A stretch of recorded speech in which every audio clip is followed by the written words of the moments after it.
Welcome back to another episode of Throttle Stop Garage.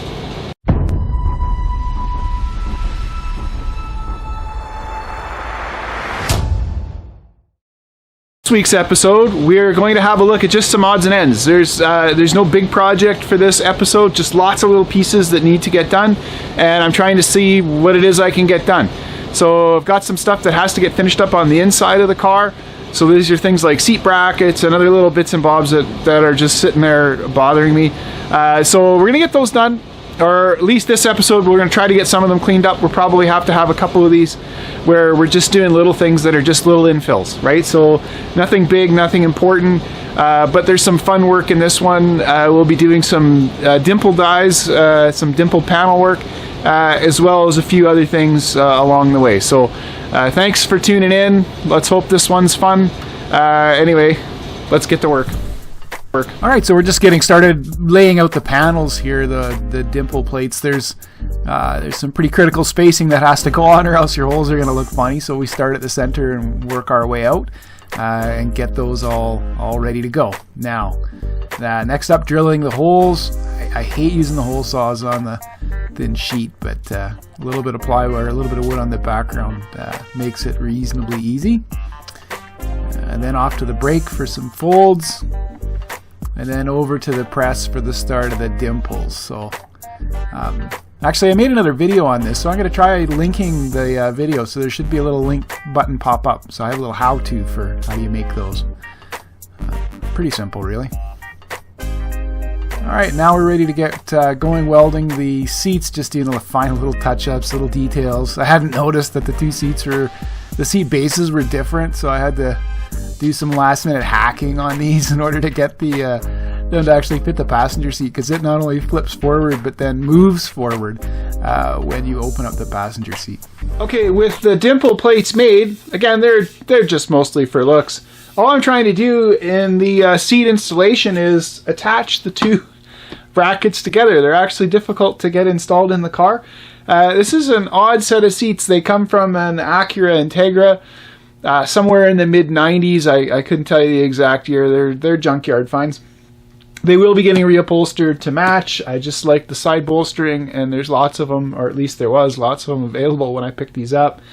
And they weren't particularly expensive. They're for two-door cars. Like, they're smallish. They checked all the right boxes. So anyway, in the original installation, though, unlike lots of seats that have a lock on both rails, on the driver's rail, there's no lock on the one side. It just free floats. So the only lock is on this side. And that complicates two things. One, test fitting them into the car. If they're not welded down, then they do tend to float around, which has always been a bit of a pain. So whenever I'm getting into the car, you're struggling because one seat's always trying to move because it's at an angle. Anyway, so these plates are going to do a couple things. One, they're going to tie the two sides together, which is going to make fitting them into the car quite a little bit easier. And all I've done here is just put a little relief for the weld, right? Just cut the corner and bent it over for the weld. Okay, no time like the present. Time to get these in. Out comes the barbecue lid just to keep from burning holes in the bottom of that seat. And away we go, tacking those plates in place.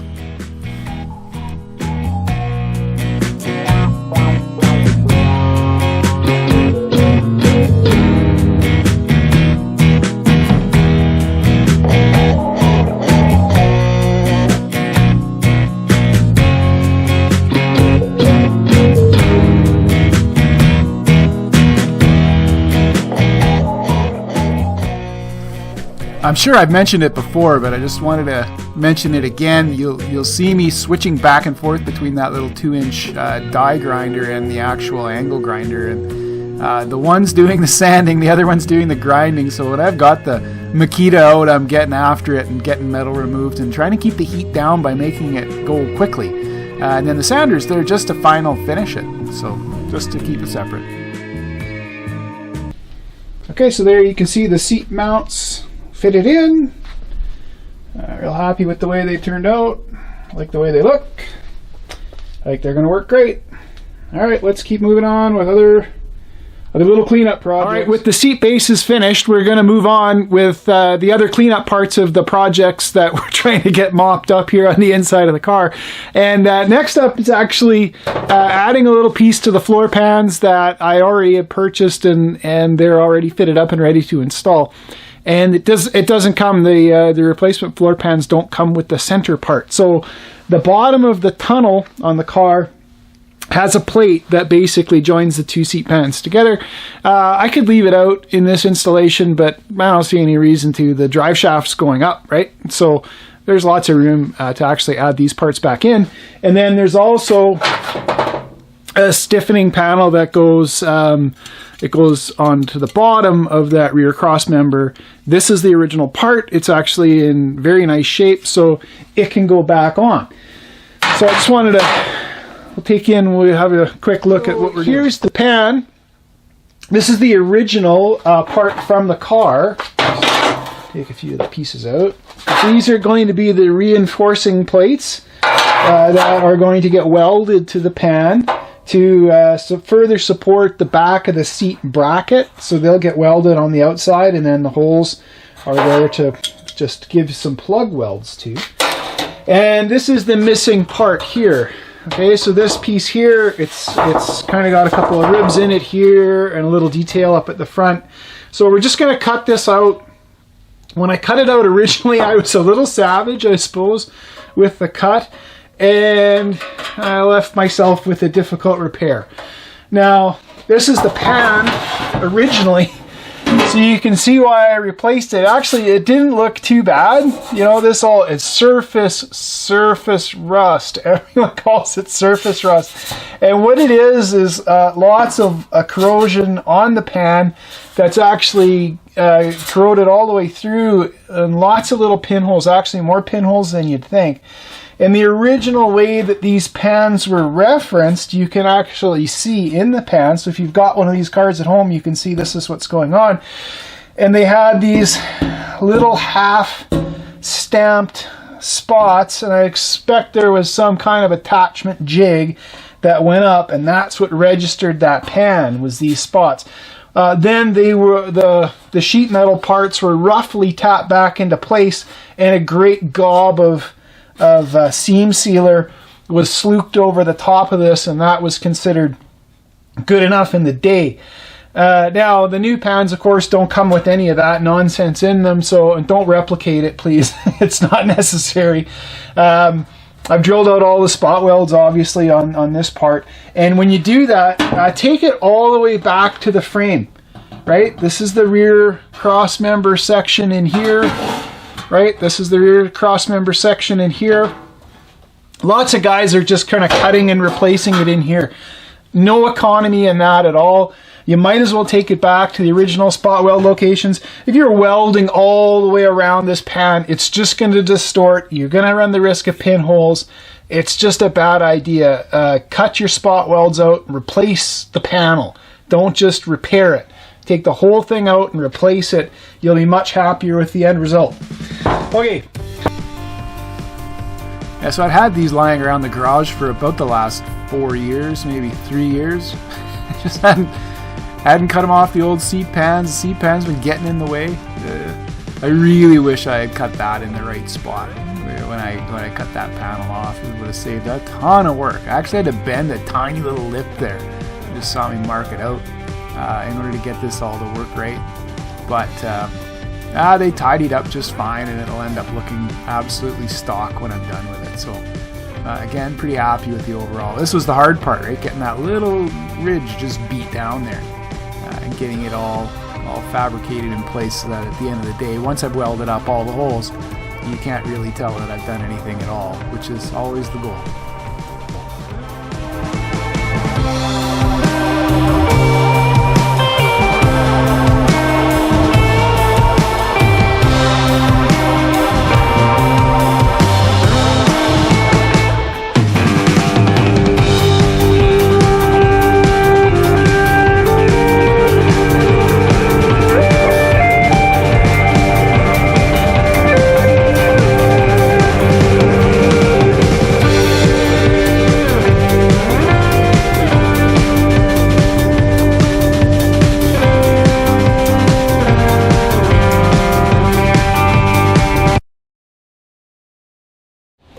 Okay, so we're about to start this A-pillar repair on the other side. I'm going to do most of it in stop motion. You already saw I'll do basically all of those things on the other side. In fact, I probably won't show most of it.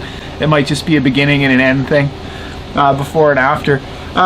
So this I always knew is a little bit rougher than the other side for whatever reason. This is the passenger side of the car. Now, we've got 1, 2, sort of 3 repair areas, plus the 4th one here at the top. And I think whenever you get that many repairs on a single panel, you're better off to just sort of chop the whole thing out all the way along the edge. I don't think there's any economy at all in just putting little patches all the way up the pillar and then trying to imagine that this is all going to be okay. There's a lot more weld joins, there's a lot more areas for rust to start and grow within the panel itself, so we want to try to avoid that as much as possible. Hole here, just like the other side, I'm not going to spend a whole ton of time repairing that part specifically because I'm going to be replacing these fenders anyway, and when I get up into this area I'll be cutting all of this out. So probably what I'll do is just take the plasma in and cut myself out a little window so I can kind of get access to the top of this panel, which is really just the top of the panel is really about this layer of spot welds. So off will come the whole thing again. Again, no point in messing around. There's a little bit of scruffiness here on this one rib, so I'll replicate the rib and then let it into the panel. And then we'll get rid of all of the sheet metal intersections. So I'll just zoom in, show you some of that stuff.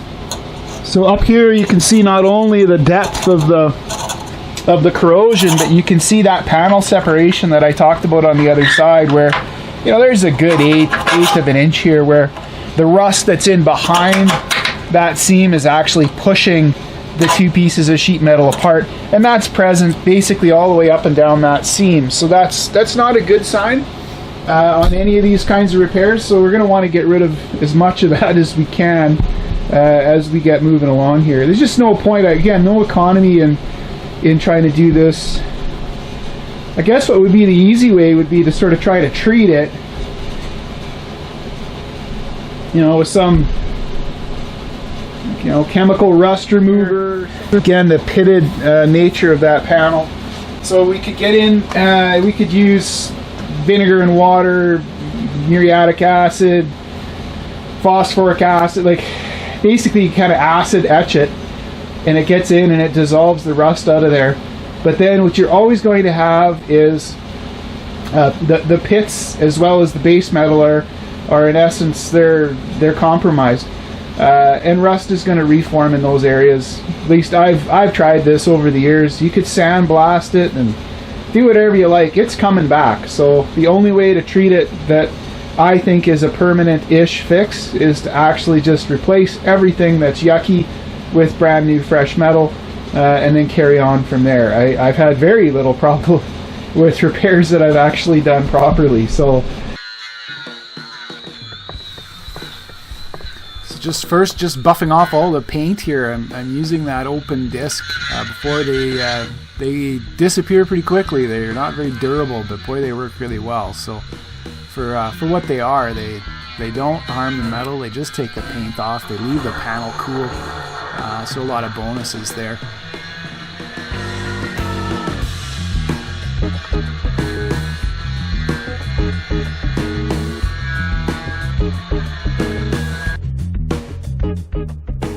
Alright, now here's my first attempt at true stop motion.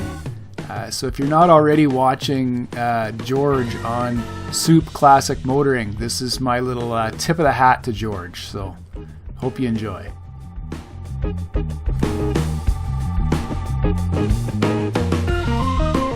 Out goes the panel. Off comes the tape. Plasma works great for that stuff, eh? And clean up all the edges, get all the little bits done up, and then back to regular video, just making up the pattern very quickly, getting that all done up. Always start with a clean sheet of steel too, by the way. Not only does it let your tools last longer, but it makes them mark better with a Sharpie.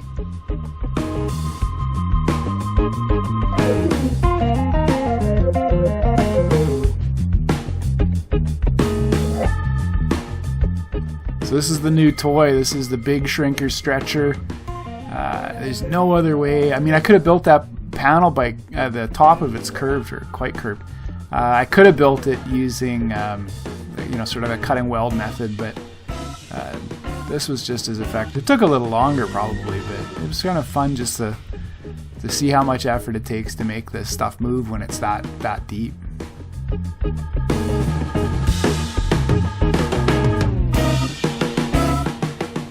Alright, that top plate, I decided to knock it back. Get rid of the rust from behind it, because it was pretty bad.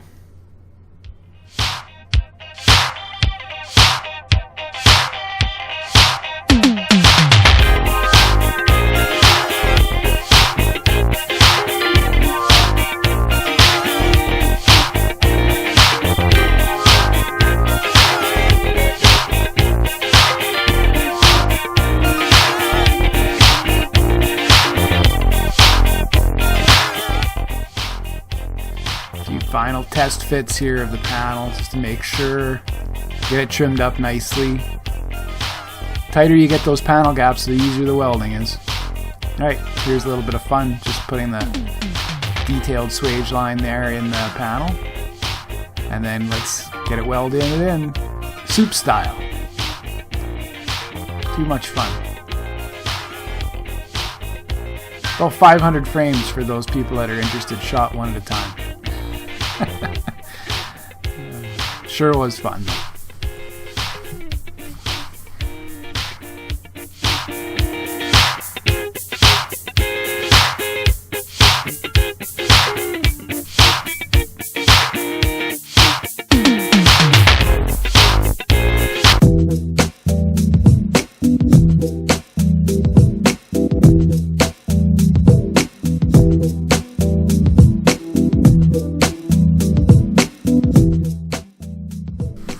Okay, so with that front side ground off, I'm now starting the weld process where I'm joining that A pillar back into the to the patch panel here that I've built. So that'll make that absolutely bull strong. So she's welded in all the way front, and well, I didn't have to weld the front, right? I just had to weld the back. So I just come in at the end here and buff and sand off the welds. Again, we're not using that sander to grind the welds. We use the grinder to grind the welds, but it's one of the tips for making this sheet metal work go as well as you can.